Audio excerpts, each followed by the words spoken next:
just encourage you all, if you're able, to move forward a little bit as our group has gotten a little bit smaller tonight. But we really wanted to exhaust the subject today. And so thank you for working hard to be at it and to study with us as we study the Word of God together. And we appreciate Ben Reid, and God has used him in many ways to address some things that we bump into in our Bibles all the time, and yet to articulate these things and to put them together in a conversation about creation and evolution. Really appreciated the discussion this last hour. And so enough has been said. We're going to encourage Ben to come. Ben, come if you would, please, and pick up where you left off. And we're going to get rolling. If we get out of here a little bit early tonight, we'll be fine. We're back on the stream tonight. We're back online. And so I appreciate the guys in the back and their help. Ben, come ahead. All right. Here we are again. Okay, so now the topics that we're going to be discussing, I have it labeled as topics in evolution versus creation, topics in origin. And so our first one here, let me see, I have a different slide here at the beginning for me. There we go. The age of the earth. I would prefer I made that one too. AI is an amazing aspect. I know that when it comes to AI, I know that the first time I heard about it, probably about 5 years ago, we were looking at it on the college level, and it was kind of viewed in this light of, oh, we got students that are writing their papers now in AI, and we're like, oh, what do we do about this? And kind of viewing it as this menace to society that we're now having to deal with. But I have found, and I know talking with Tony today and others, you guys use it quite a bit. And I have found that once I find good uses for it, I'm able to answer some of my questions. So for me, in some of our discussion, finding some verses. I had a couple slides in the worldview that went in, and it had all the questions that we talked about, and I put verses on there that just kind of exemplify that some of those answers that we had from a biblical worldview and where we would find those. But I found that's a great resource. Like, find me verses in the Bible that are going to deal with this topic, and the verses that they'll give, a lot of them I'm like, wow, I forgot about that verse. That's a solid verse for that. And so to me, there's a lot of great uses for it. Of course, just like science is a tool. Okay, science is something that we can use to do a lot of good, but it's also something that could be used for detrimental means. It is just a tool. So whoever's holding it, then that is the person that is going to kind of direct the effectiveness of that. AI is the same thing. I can use this tool to make me more of an effective person, or I can, use it to cheat on my assignments and write all my papers. So those are kind of the two issues that we seem to be running into. Now, when it comes to the age of the earth, I was going through, and after Pastor Kopic and I were talking about it, I was thinking, well, what are the topics that we have? And I would say that, this talk is taking somewhat of a semester's worth of a class and trying to condense it down. Now, there's going to be topics that we don't discuss, things that maybe if we have an opportunity, we can kind of talk about them in a question and answer or something like that. But I was thinking, well, first of all, we just got done talking about the different worldviews and for how the world came about from a creation point of view and an evolution point of view. Well, one of the most prominent things then is the age of the earth, like how old the earth is. Well, where do these dates come from? Where do these dates come from? So from a creation point of view, what would be around the timeline that we would say the earth is from a creation point of view? 6,000-7,000 years. So when we think about that, we said the key numbers right there. Yeah, I see the guys. 6, 7. Man, they're all over. It's over for those guys. So 6,000 years. From a evolution point of view, how old is the earth? Yeah?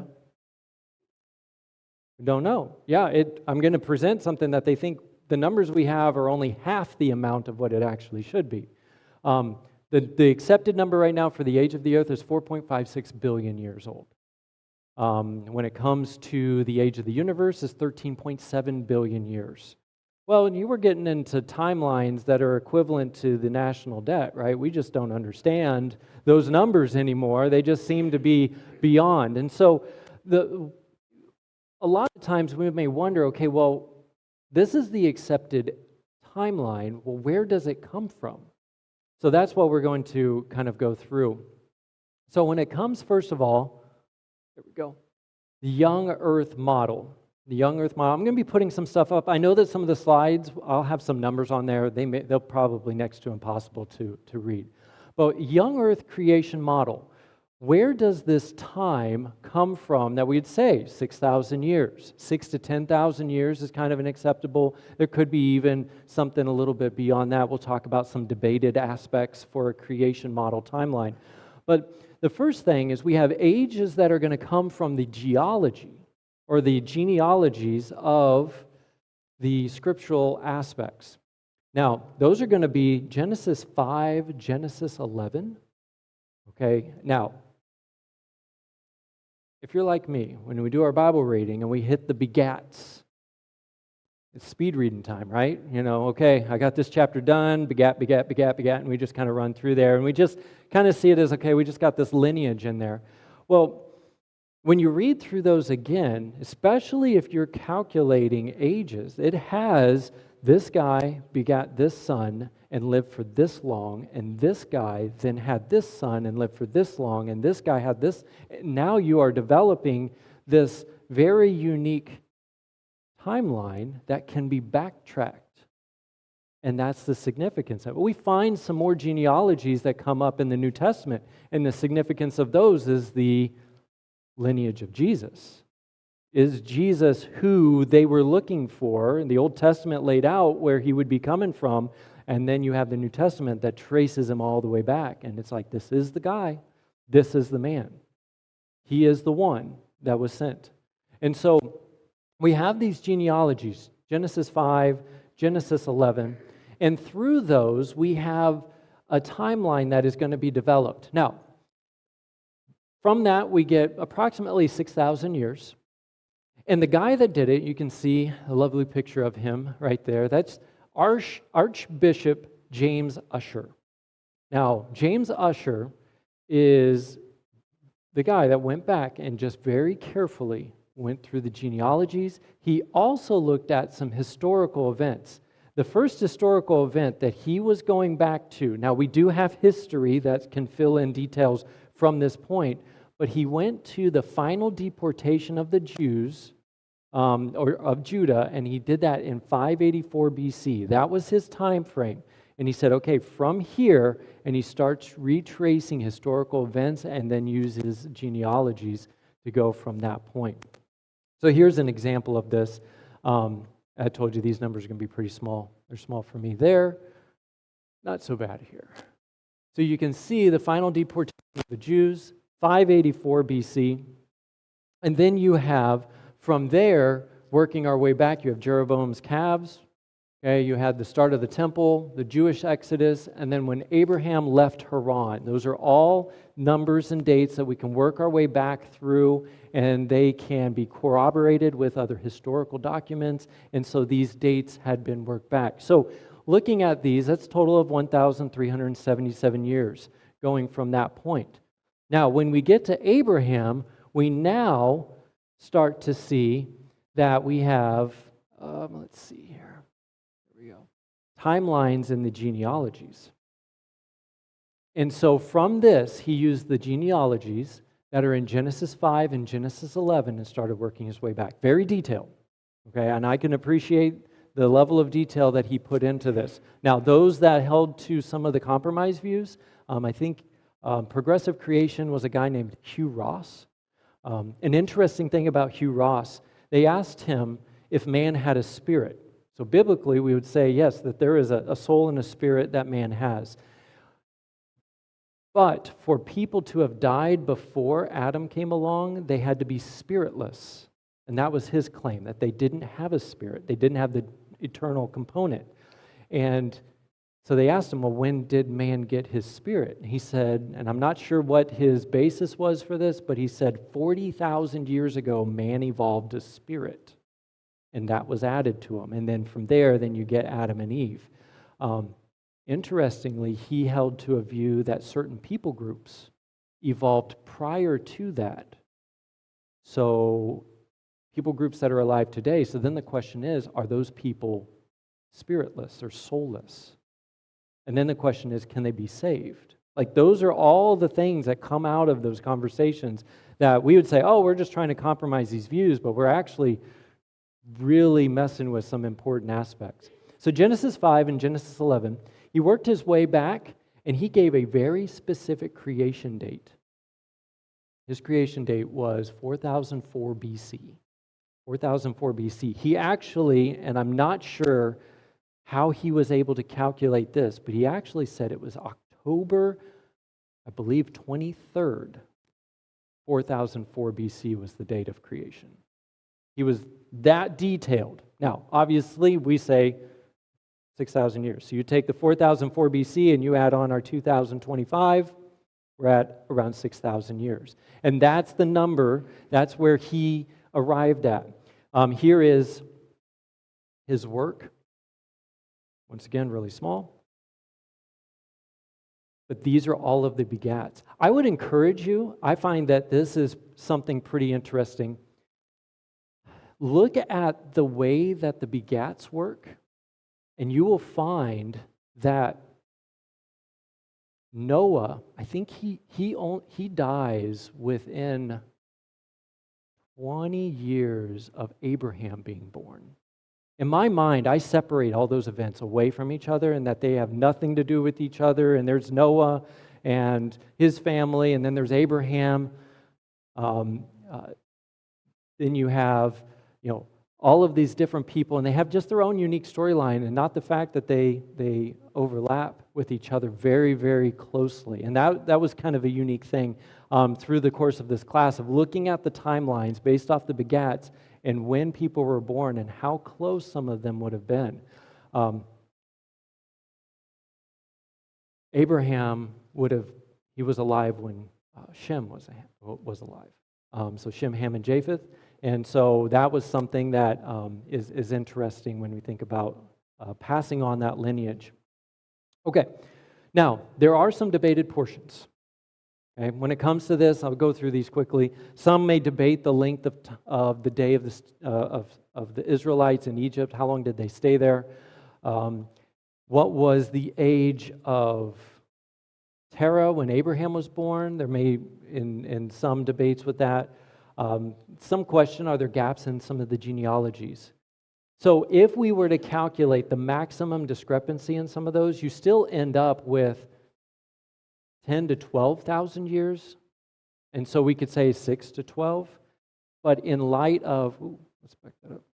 In light of comparing that to evolution, it's still a young Earth view. Okay, so the main thing, where did those dates come from?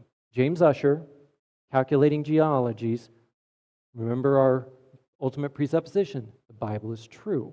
And he was taking it for its word and was calculating all the way back, and that's how we arrive at the date that young Earth creationists hold to, James Ussher and his genealogies, and historical events that we're going through. Okay, so now let's talk about the evolution model. All right, where do these timelines come from? So first of all, when we think about this, we got a couple guys that I want us to focus on. So you have some different acceptances that are taking place along the way. You have a guy named George Cuvier. George Cuvier believed that there were catastrophic events that could take place, but these were not supernatural events. The flood is a supernatural event. If you notice up there at the top, we have that the young Earth and global flood was accepted up through the 1700s, but a unique thing was happening during the 1700s. You had theologians that were seeing scientific advancements, and they were starting to say, you know what? If something in our Bible conflicts with what we see in nature, we're going to go with nature. That was the theologians started moving that way. And they started saying, hey, there's a conflict with what we see in the Bible here and what we see in nature. Okay, we're going with nature. We're going to keep going with that. And that's a big influence on Charles Darwin. He has theologians that are going to say, if there's any conflict, nature wins, and he starts to have a conflict, and so he says nature wins. And then he also has some other struggles that kind of push him towards an atheistic view, and so, but that is part of the component of this. So we have George Cuvier. He believed in catastrophism, that there were these catastrophic events that occurred, there were no supernatural events that took place. Then you have a guy named Charles Lyell. Now, I tell my students, remember Charles Lyell. He has a key phrase. It is, the present is the key to the past. That was Charles Lyell. Now, he came up with this term called uniformitarianism, which is the way that we see processes happening today is the way that they always have been. So when I look outside and I see sand and different things that deposit over time, well, that's the rate that sand deposited. And if I see large amounts of sand in layers, then it must be long amounts of time. The way that things happen are the way that things always have been. Uniformitarianism, the present is the key to the past. That's his main phrase. And he was also influential on Charles Darwin. Charles Darwin read his books. He wrote the Principles of Geology. He would be kind of the father of geology at that time. And at this point, they tried to establish that the earth was only millions of years. So we could say, well, have we always thought the earth was billions of years old in a scientific worldview? And it was, at this point, millions. Now, how did we get to billions? How did we go to billions of years? I mean, that's a long time. Well, one thing I want you to keep in the back of your mind is that for evolution to occur, the biggest thing they need is time. They need as much time as possible. So let's talk about that. How do we continue with this? Well, now we have, in the early 1900s, we have the discovery of radioactive decay. Now, radioactive decay puts off energies. You have unstable atoms. We'll talk about radiometric dating. This is the component of that.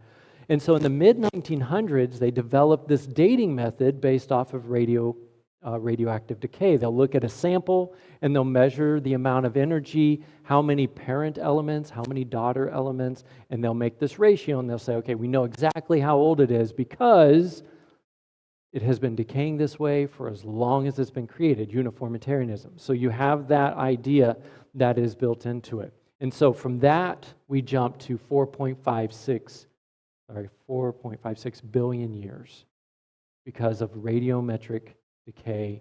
And so that is where these numbers began to just explode. Now, we kind of talked about this already. Well, where do the ages come from? How do they know that the Earth is 4.56 billion years old? Well, have any of you been to Arizona to visit this crater? This is the crater for the Diablo meteorite. We went this summer to the Grand Canyon.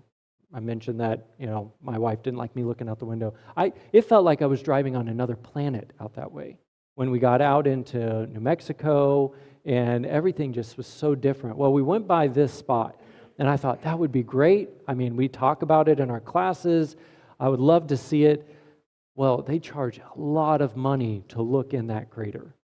And so this crater, though, is an important thing when it comes to the date. So the date they get is 4.56 billion years. Now, you would think, okay, they would just measure something on Earth from the Earth that they would radiometrically date and then say, okay, this is our established thing. They wanted to measure something that came from space. So they measured the Diablo meteorite, crashed on the Earth. They went there, they measured this, and they said, okay, this is something that would have, I'm going to use the word accreted, came together at the same time that everything in the solar system came together. But it's been floating around in the space untouched. and then it came and slammed to Earth, so it is in its native form. We should be able to figure out how old it is, because the rocks on Earth have gone through, the rock cycle and weathering and all of that, so they've been broken down and built back up and broken down and built back up. So the interesting thing is that the date for the Earth came from an object that was not from the Earth. It was from somewhere else. Now, the term is called nebular hypothesis. Have you ever heard of the nebular hypothesis before? Okay, that one's getting a little deeper. It's the idea that everything in our solar system has come together from the same material, and that's how we would say our whole solar system's about the same age. The Earth, anything floating around in the solar system should be about the same age too. That comes from the nebular hypothesis. So you have a nebula that came together. Okay? Of course, it's a hypothesis, not proven. All right, now what about the universe? The universe is, I have 13.8 billion years there. Now, 13.8 billion years, how do they measure that? Well, that comes with, let's see, do I have it up here? It's built on, called the Hubble constant. I think probably can think of the Hubble telescope, right? Now been replaced by the James Webb telescope. That's now the newer version to stare off into space. Well, the Hubble telescope was just named after Edwin Hubble.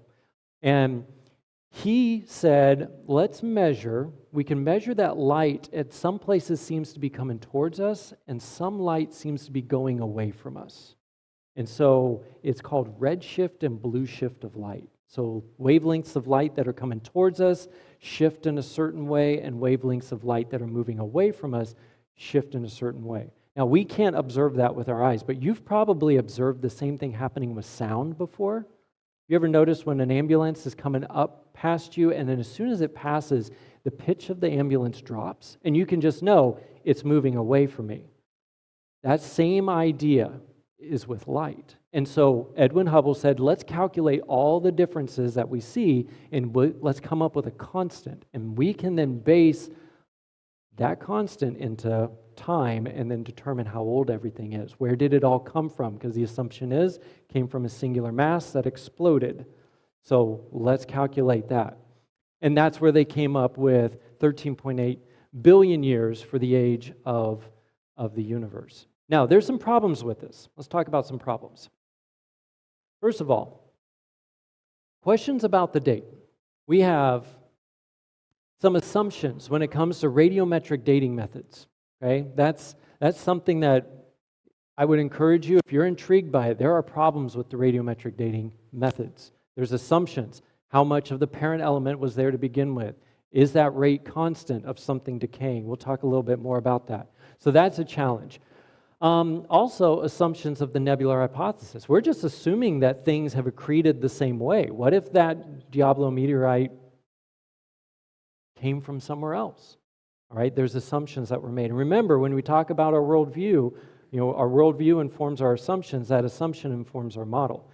And then the second part here, we have the age of the universe. Now, for those of you guys that have taken math class and you've gone to physics class, if something's called a constant, what should that number be?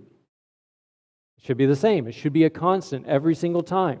And so you could just calculate this number is constant. Like the speed of light is something that we can pretty much consider it to be a constant when we're doing calculations. E equals mc squared. The c is the speed of light. Now, the Hubble constant is anything but. It constantly varies. It's not a constant number. So when they were voting on the age of the universe, there were scientists that were in disagreement. And so it ended up being a voted on number. And that's how the age of the universe came about. And because of inconsistencies with the Big Bang model of how the universe came about, you have evolutionists that now more and more are not believing in the Big Bang and questioning that model and moving away from that. So there's some issues there. So I wanted to point this out to you. I've come across this article,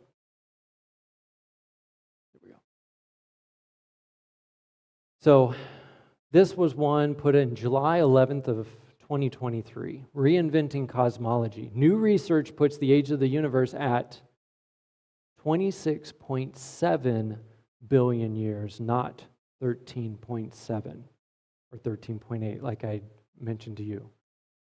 So that is something that when scientists think about it and they look at evolutionary progression, they come to this conclusion: there's not enough time.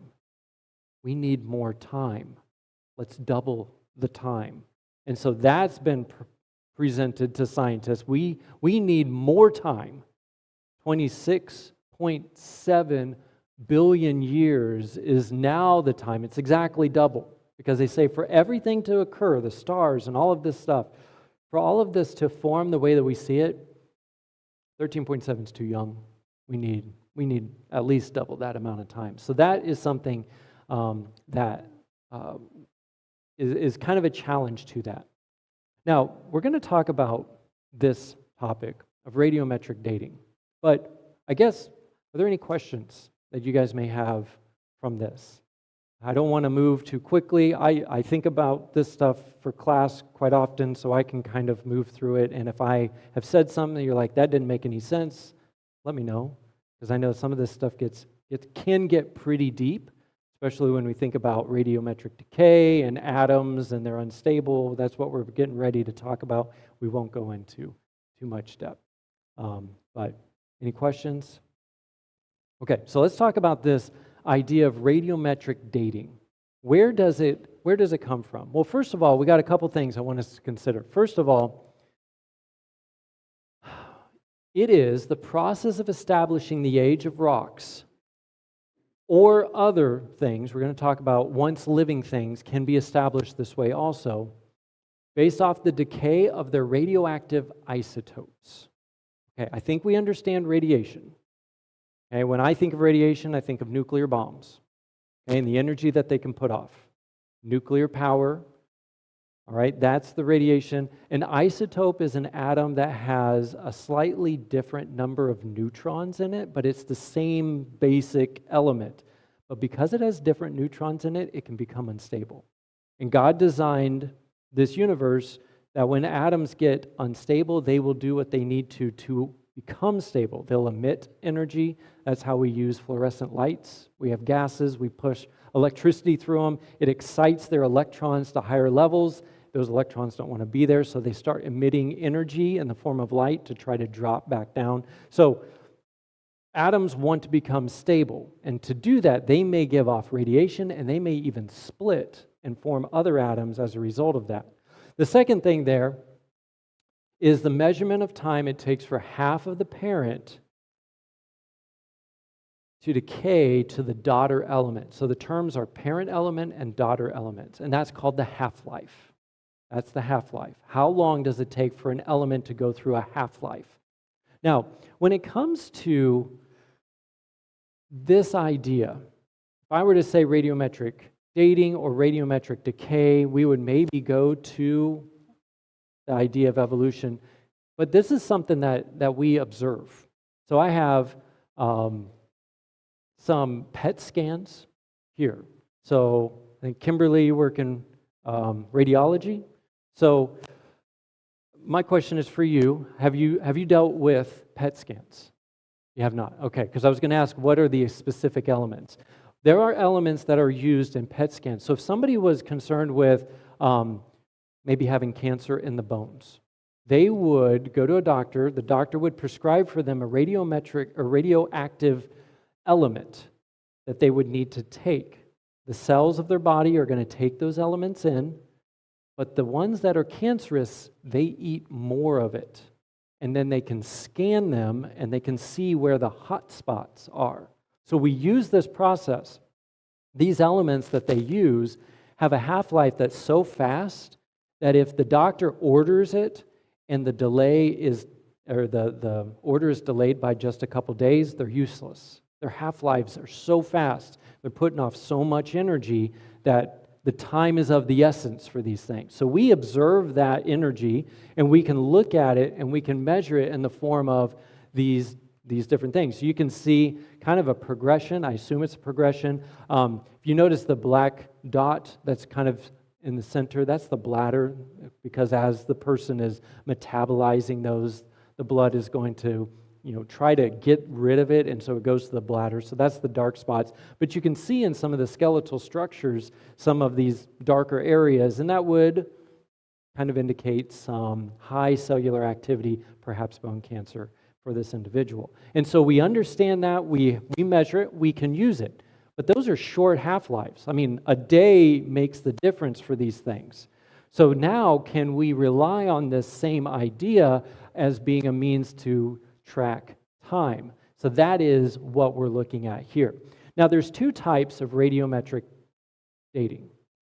Hot rocks that cool, we can date those, or we can try to date those, or things that are organic. So you can see I have some of the common used aspects there for hot rocks that cool. So if we go to Hawaii and Mauna Loa kicks out a huge volcanic rock, we should be able to run over to that rock. It's a baby rock. It's brand new, just been born. And we could drill into it and use and date that. And it should be brand new. The problem is they already show signs of age. And that's an inconsistent thing that we'll look at. So uranium, lead, potassium, argon, and rubidium, strontium are three of the more common ones. When it comes to organic remains, the radiometric dating is carbon-14. Carbon-14. So those are the two main ways of dating things.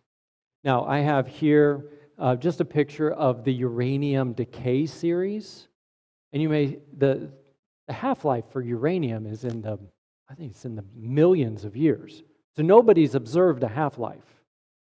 So the question is, how do they even know? Well, they look at different segments and they measure the amount of energy that segment is giving off, and they make an assumption, okay, if this amount of energy gives off, it should then turn into this. They're using some of the things I showed you with the PET scan.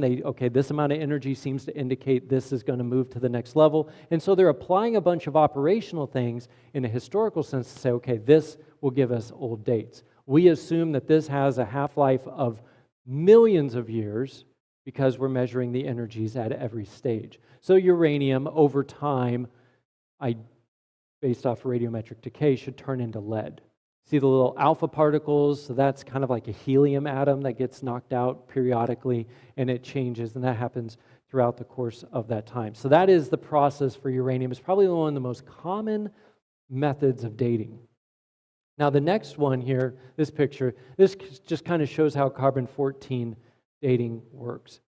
So when we look at this image, you can see that an organism is going to be consuming carbon-14 in the atmosphere through things that it eats, so plants, things like that, are consuming carbon-14, which is an isotope of carbon-12. Carbon-12 is the stable version. And as they consume that carbon-14 will radioactively decay to nitrogen-14. Well, what they will do is, while we're alive, we're consuming things, we're taking in carbon-14. We could radiometrically test and find that you have carbon-14 in you right now. But once somebody dies or once something dies, they're not taking in any more things. So now they should be locked in time, and all you have is the carbon-14 slowly turning into nitrogen-14. And the nitrogen escapes, and so then they see how much carbon-14 to carbon-12, and they develop a time based off of that. So there's assumptions in there, but that is how carbon-14 dating works. So anything that's has died. There's a limit, though. They say that radiometric decay only works up to 12 half-lives, which would put around 60,000 years. So when something has been found older than 60,000 years, this method doesn't work on it. Well, that's challenging, okay? So those are some different things to think about. So there are issues. These issues are assumptions that are used, and they find that if you were to test the same object at different places that can do this, you'll get inconsistent results among those tests. Institute for Creation Research, which is kind of the technical side. If you were considering Answers in Genesis, which is more of the evangelical side, ICR is more of the technical side of it, of the creation science realm. ICR took samples and they sent those samples to different labs. And when they did that, the labs all fed back to them the dates. The dates were all over the place. And then the labs found out who sent them the samples, and they told them, if we would have known you would have sent us the samples, we would have never tested them, because it revealed the inconsistency in the tests. We watch a video in Origins class, and it's these bodies that they find. They call them bog bodies. They're in Ireland. Apparently, there's they would throw these people in these bogs, and it's like an oxygen-free environment down there, so the bodies just are preserved. They look kind of weird, almost mummified, but not wrapped up in anything. And they pulled these bog bodies out, and they were trying to determine how old these were. Well, on one of the bodies, it had an armband with a piece of metal. Now, they wanted the age to be in a certain time. And they said, we think that this is that time. When they measured the metal in the band, it was coming from a different era. So you think about like iron versus bronze, the different ages. They said, this is coming from a newer time, not an older. We want this to be old. Well, then they radiometrically dated it through carbon-14, and it came to the age they wanted. And you know what they did with the other time? They just disregarded it. They said, oh, we must have made a mistake. We got the date we wanted. And in that video, that's what they said. We must have made a mistake. This is the facts. And so when we think about how these times are arrived, there's a worldview. If a time conflicts, well, there must be a mistake, because there's already a preconceived idea of how old these objects need to be. All right. Now, our next conversation could be about the geologic column. But are there any questions about the radiometric dating? Any unclear aspect for me? Pastor, what do you think? Keep going? It's like 7:30. Okay. Okay? All right. Yes, sir.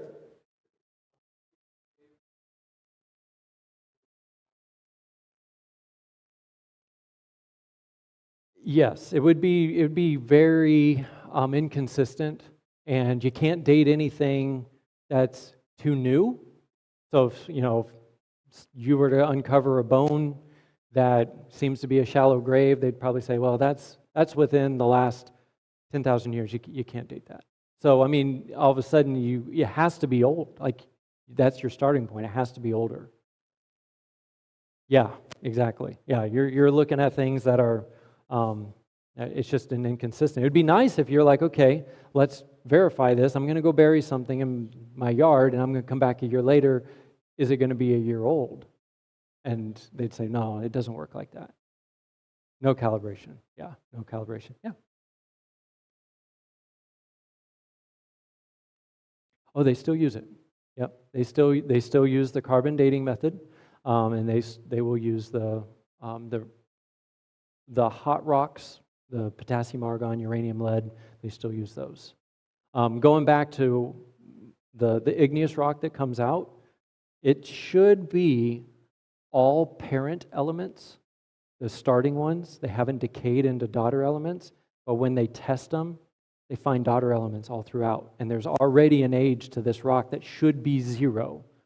So then that would prove, like, okay, then how can we rely on drilling into these other rocks? Because that comes into this next topic, the geologic column. That's another means by which we develop time, right? We look at these layers in the rocks. Okay, this was buried here. Well, then that must be this old. Well, how do you know that about that? Well, they drill into rocks, and they'll try to develop samples. But we also find fossils in there. And so there's a circular reasoning that comes about that. Let's talk about the geologic column. Yes, sir.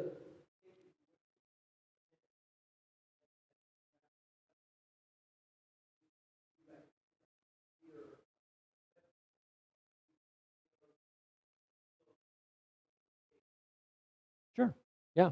Okay. All right, so we'll talk about the geologic column and then we'll finish with that. Okay, so when we look at this, okay, I was impressed when I went to the Grand Canyon. Someone told me when you go to the Grand Canyon, it is going to feel like it's not real.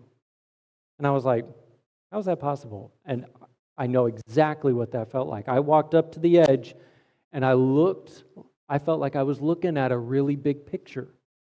Like it was hazy and I was like, this doesn't even feel real. I know it's real, but it feels like someone just laid out this really big picture and it's not that far out there. Maybe I could eventually touch it.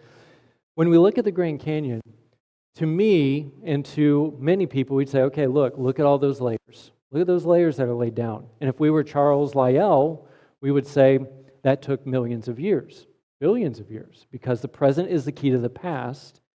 The slow sedimentation that we have slowly built those up. The Colorado River slowly cut it away, and we see these layers. And do those layers represent the different eras of time?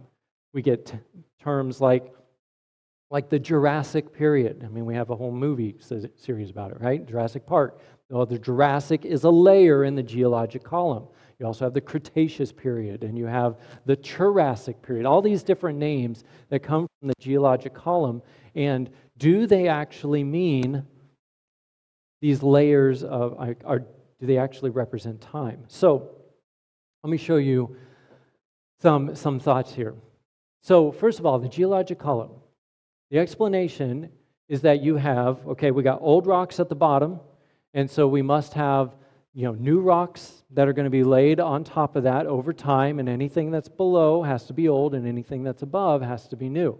Now, these rocks are going to contain fossils. Now, when it comes to fossils, it's important for us to know that fossils are only going to form in sedimentary rock.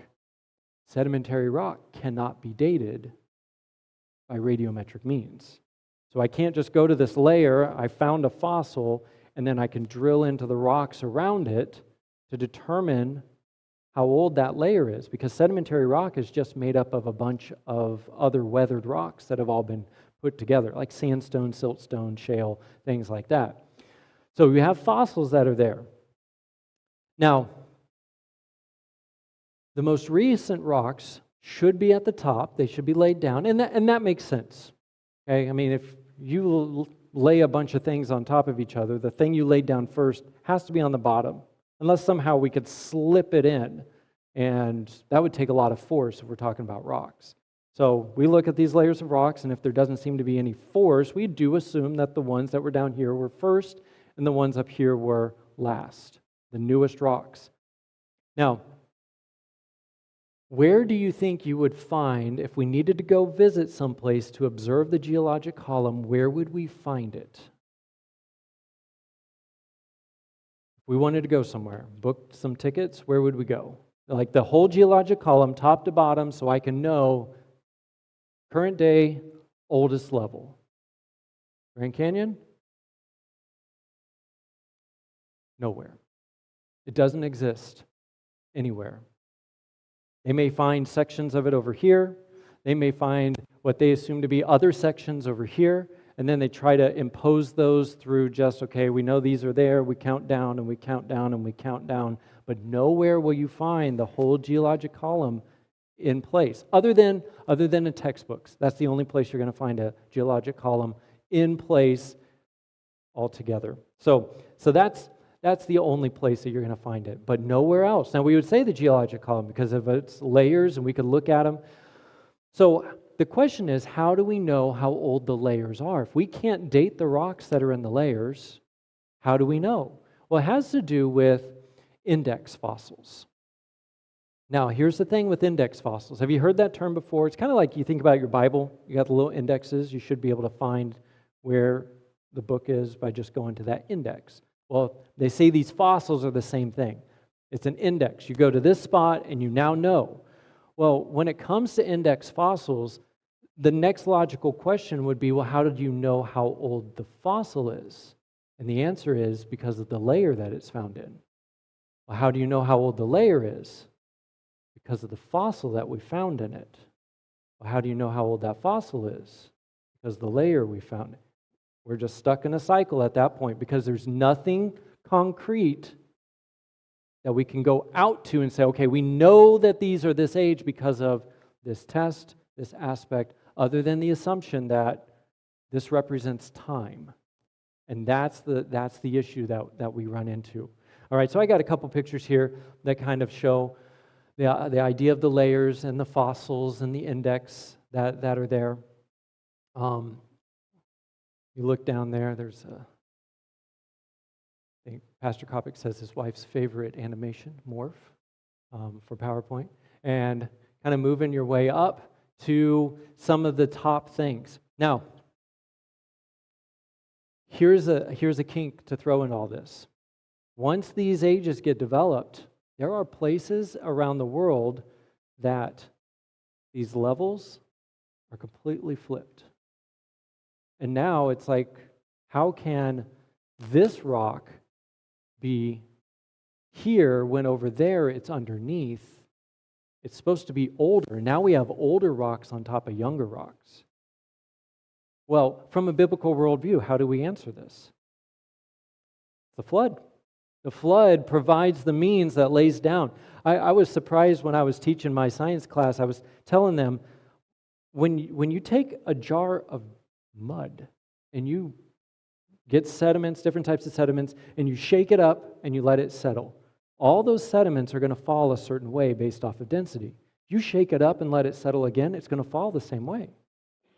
And I remember thinking, well, everybody's done that. Their science teachers have done them well, taught them. And I had students like, I've never heard of that before. I've never seen that. And I was like, okay, well, go get a jar of dirt and put some water in there and shake it up and watch it happen, because it'll happen the same way every time. So from a biblical worldview, these layers make sense because there was a catastrophic event that took place that just messed up everything. And we find a consistent sedimentation layer that will go all the way across continents. So they find the layers that are similar to the Dover Cliffs in other places. That sedimentation layer is across continents. Well, that doesn't fit a uniform that every area just kind of operates on its own through sedimentation. They seem to have something that was connected to them. Well, some of the challenges that we now run into is they'll talk about catastrophism, that there were localized catastrophic events that took place that seemed to be like floods, but couldn't have been the biblical flood. So those are things. Here's another thing. Polystrate fossils are kind of unique. Fossils that cut through strata that represent millions of years. So if the present is the key to the past, we should see trees that die and are slowly buried over time.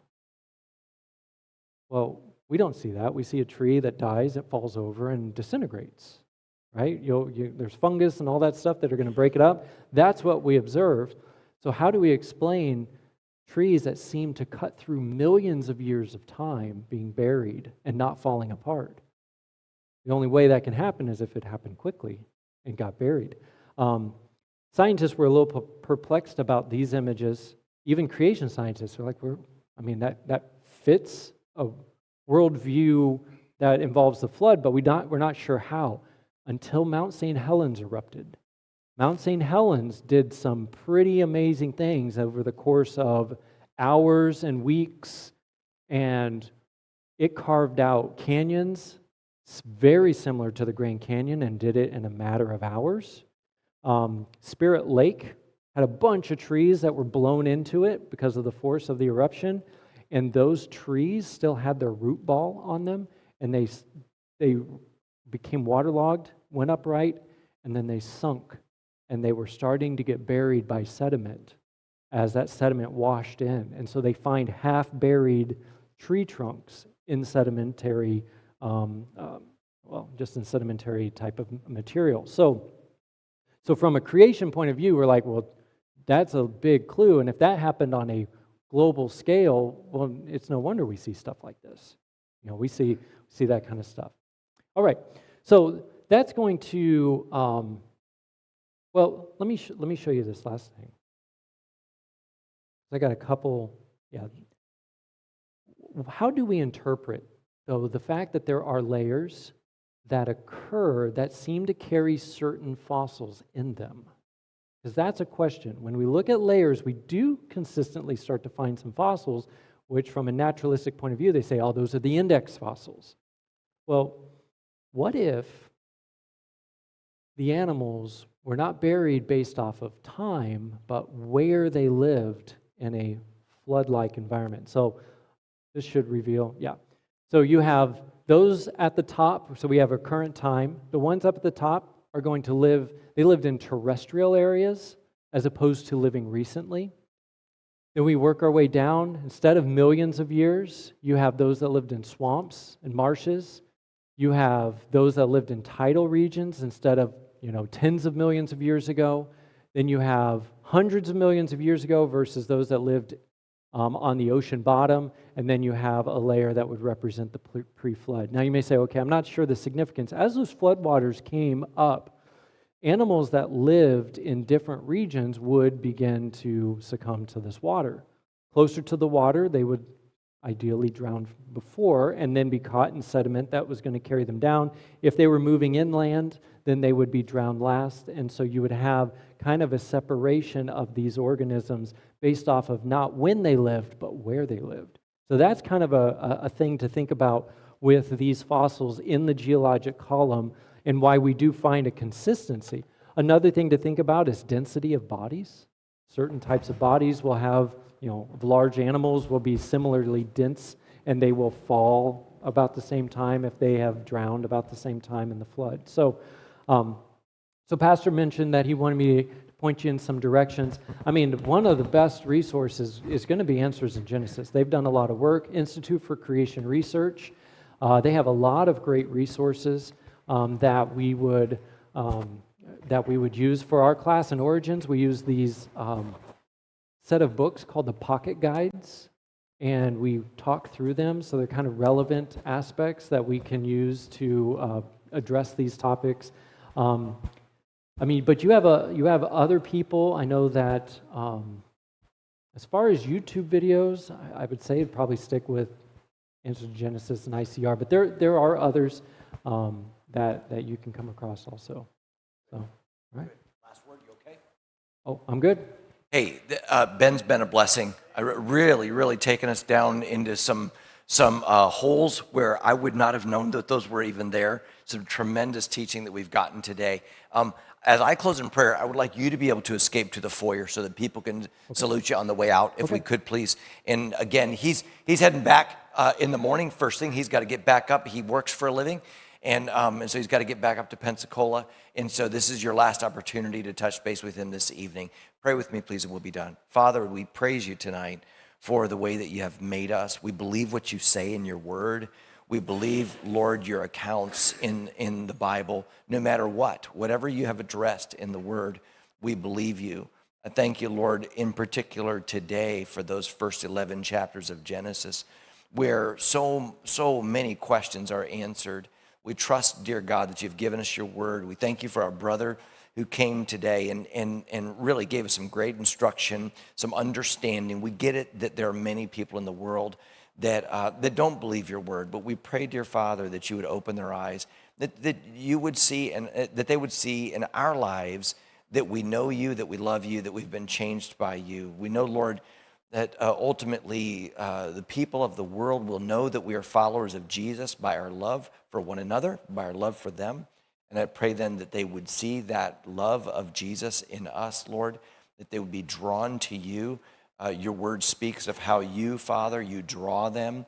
And we trust you that you are the one who saves people. And may we, in the meantime, be a testimony of Jesus. May we be a testimony of your grace. Again, we thank you for our brother. We pray your blessings, your safety to him as he returns. And may we ourselves, Lord, practice and try on these things, Lord, that our Christianity might be seen by people all around us. We trust you with these things in Jesus' name. Amen.